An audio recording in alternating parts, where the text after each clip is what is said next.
오늘 사도행전 마지막 시간입니다. 이 마지막 시간에 나오신 여러분들을 주님의 이름으로 축복합니다. 늘 강조하지만 마지막이 중요합니다. 끝 마무리를 어떻게 하느냐. 잘 달려왔어도 마무리를 잘하지 못하면 앞에서 잘 달려온 것들이 아무런 의미가 없습니다. 앞에서 조금 못해도 마지막 마무리를 잘하면 되는 것입니다. 여러분, 우리의 인생도 지금 뒤로 마지막으로 가고 있습니다. 그 마지막 마무리가 더 지금까지 해왔던 것보다도 더 아름답기를 주님의 이름으로 축복합니다. 바울이 로마에서 2년을 보내면서 셋집에서 복음을 전하고 가르쳤습니다. 오늘 읽었던 본문의 처음과 마지막 절입니다. 23절과 31절을 보겠습니다. 그들이 날짜를 정하고 그가 유숙하는 집에 많이 오니 바울이 아침부터 저녁까지 강론하여 하나님의 나라를 증언하고 모세의 율법과 선지자의 말을 가지고 예수에 대하여 권하더라. 하나님의 나라를 전파하며 주 예수 그리스도에 관한 모든 것을 담대하게 거침없이 가르치더라. 거침없이 법률 용어입니다. 법적으로 아무런 방해를 받지 않고라는 뜻입니다. 23절과 31절은 로마의 가택에서 그리고 사도행전 전체 주제를 요약해 주고 있습니다. 바울이 지금까지 전한 복음의 핵심이 무엇입니까? 사도행전 1장부터 오늘 마지막 장까지 이 복음의 핵심이 무엇입니까? 하나님의 나라와 예수 그리스도입니다. 바울은 자신을 찾아온 사람들에게 아침부터 저녁까지 하나님의 나라와 예수 그리스도에 대해서 강론하였습니다. 하나님의 나라와 모세와 선지자의 글이 어떻게 예수님을 통해서 성취되었는지를 강론하였습니다.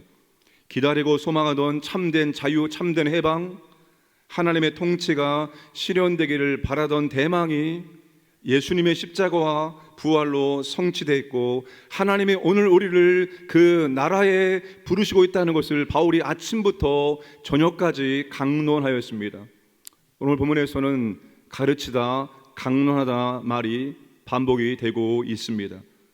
여러분, 우리에게 필요한 것이 복음에 대한 열정인데 그 복음에 대한 열정 가운데에서도 가르치고자 하는 열정과 배우고자 하는 열정이 필요합니다.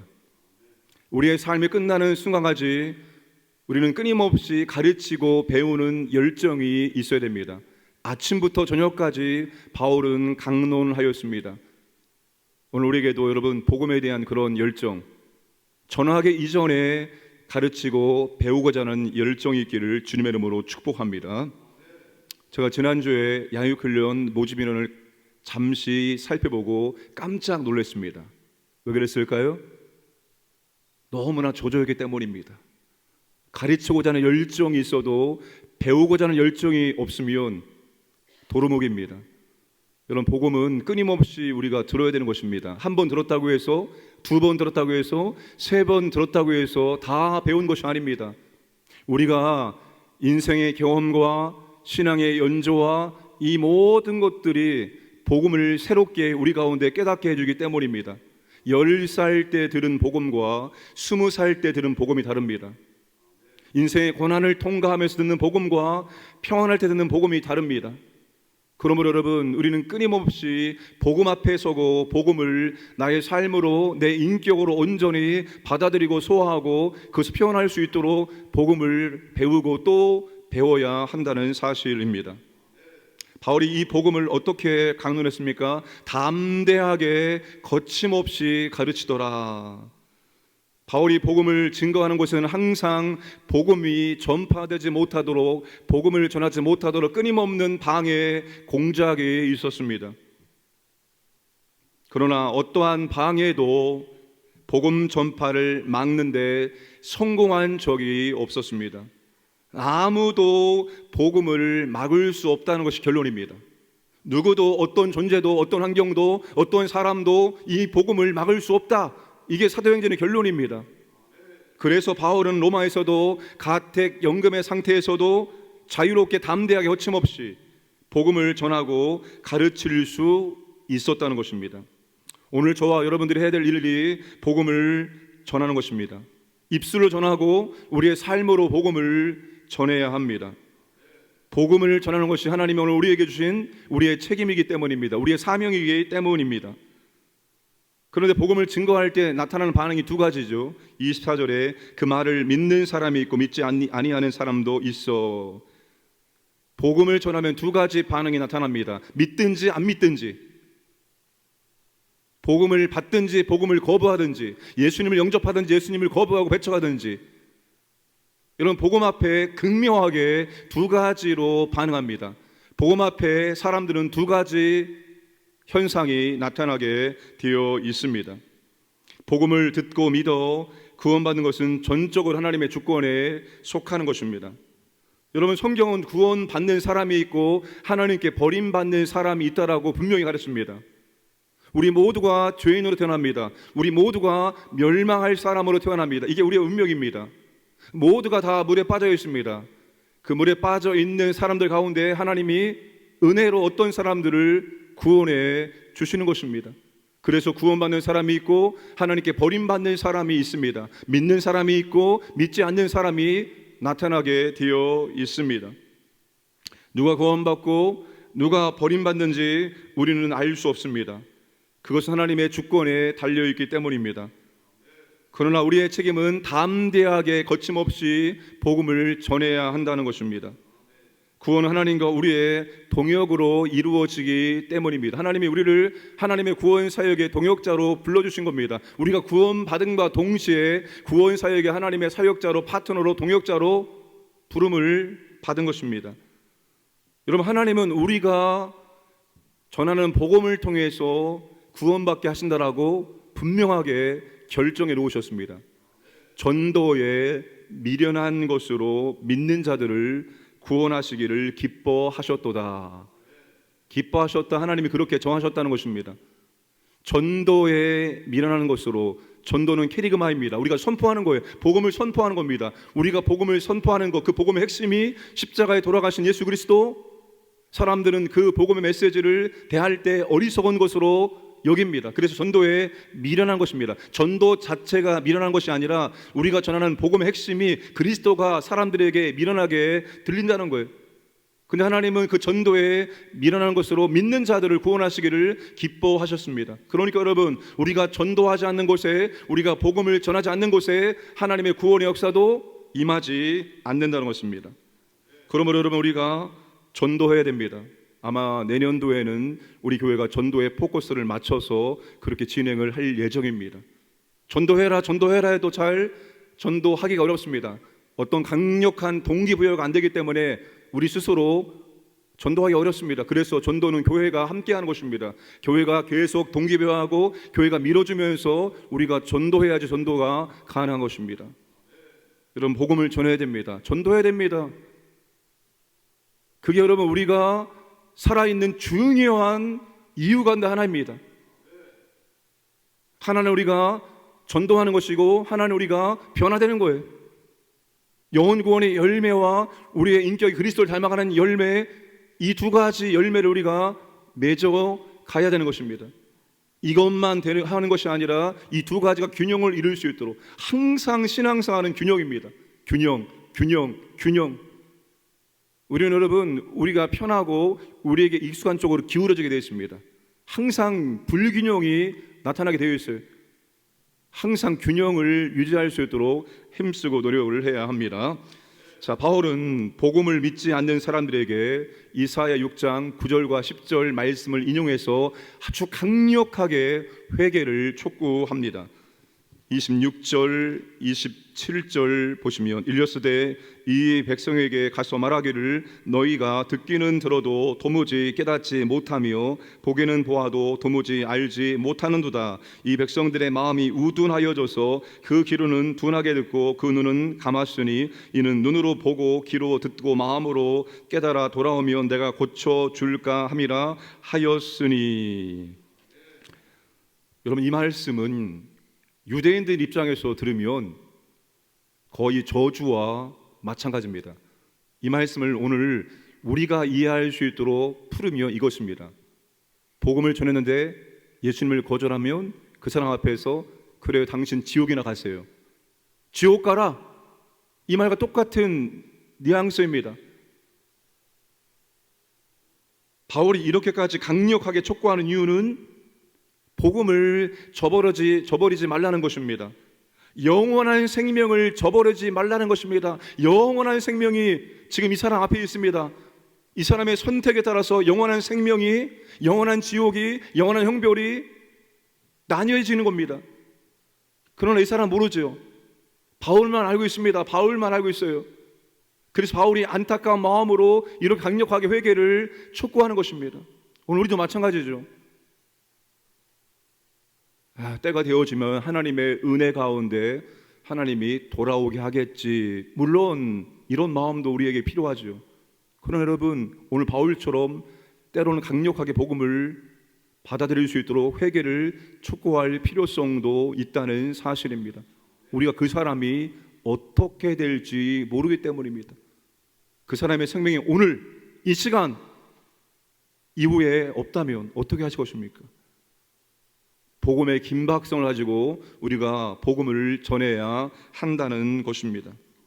복음을 거부한 이유가 우둔하고 완고한 마음이 들을 귀와 볼 수 있는 눈을 마비시켰다라고 바울이 말하고 있습니다. 눈과 귀의 문제가 아니라 그 사람의 마음의 문제라는 것입니다. 마음의 문제입니다. 마음의 문제. 복음 앞에 겸손한 마음이 있어야 들을 수 있고 또한 볼 수 있습니다. 오늘 저와 여러분들도 항상 이 마음이, 복음 앞에 우리의 마음이 겸손한 마음이 되어야 됩니다. 부드러운 마음이 되어야 한다는 것입니다. 그래야지 여러분 들을 수 있고 볼 수 있습니다. 그래야지 영적인 세계를 보고 듣고 느끼고 올바로 반응하고 순종함으로 하나님의 놀라운 은혜와 능력을 더 풍성하게 우리가 경험할 수 있기 때문입니다. 부드러운 마음이 되기를 원합니다. 사도행전 마지막 단어가 거침없이입니다.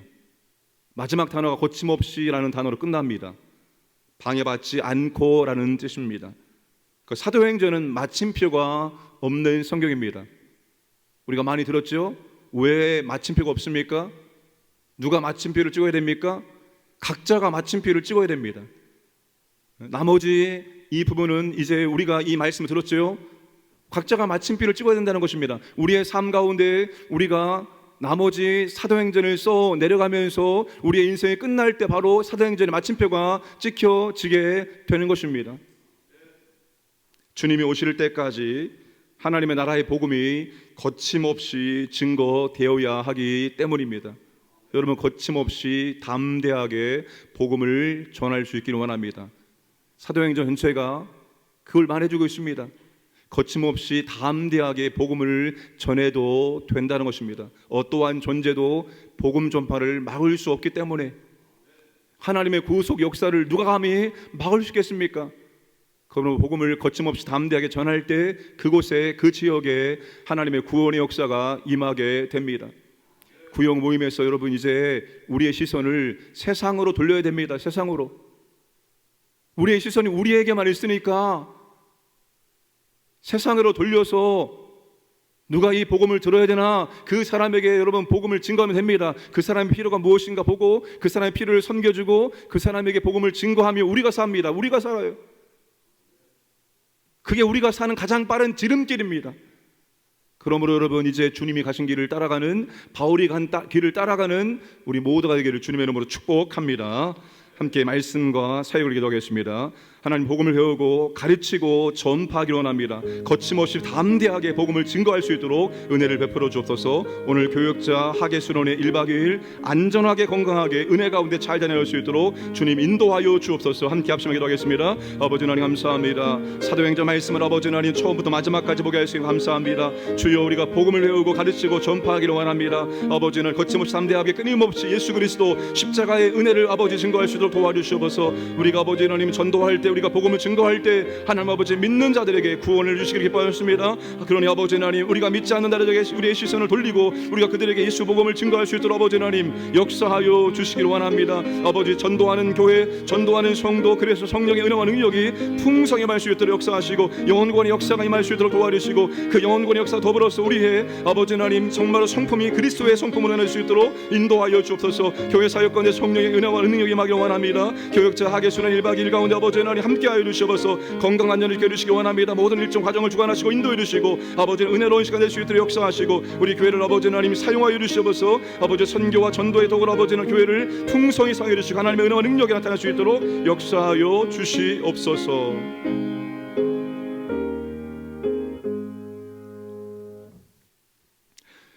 살아계신 아버지 하나님, 우리가 복음을 배우고 가르치고 전파하는 것을 끊임없이 감당할 수 있도록 은혜를 베풀어 주옵소서.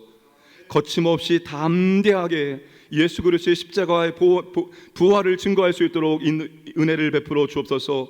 하나님 아버지, 전도의 미련한 것으로 믿는 자들을 구원하시기를 기뻐하셨습니다.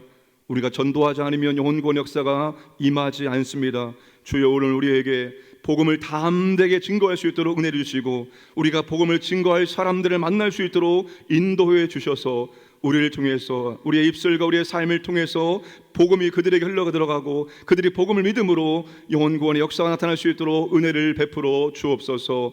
아버지 하나님, 교회 여러 가지 사역들 가운데 오직 성령님의 은혜와 능력이 임하기를 원합니다. 성령님의 기름 부심을 통해서 모든 사역들이 진행되어지고 그 모든 사역을 통해서 교회가 견고하게 세워질 수 있도록, 믿음이 견고하게 세워질 수 있도록, 깨어 있을 수 있도록 역사하여 주시옵소서.